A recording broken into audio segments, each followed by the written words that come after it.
Allow God to use those vulnerable moments in your life.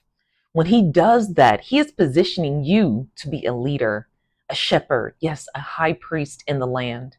Today, we are focused on the book of Hebrews, chapter 4, starting at verse 14. Let us read. So then, since we have a great high priest who has entered heaven, Jesus, the Son of God, let us hold firmly to what we believe. This high priest of ours understands our weaknesses, for he faced all of the same testings that we do, yet he did not sin. So let us come boldly to the throne of God. He is gracious. There we will receive mercy and we will find grace to help us when we need it the most. Every high priest is a man chosen to represent other people in their dealings with God. He presents their gifts to God and offers sacrifices for their sins. And he is able to deal gently with ignorant and wayward people because he himself is subject to the same weaknesses. That is why he must offer sacrifices for his own sins as well as theirs.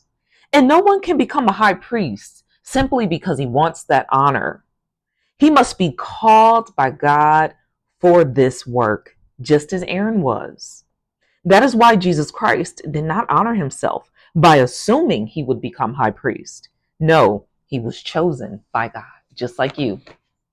So you see how the word tells us that in Jesus Christ's weaknesses, like when he was being tempted and he was very hungry, he was fasting, when he had a moment where he was asking the Lord, can you take this cup away from me? When he really didn't want to die on the cross for a moment, even though that's what he knew his calling was.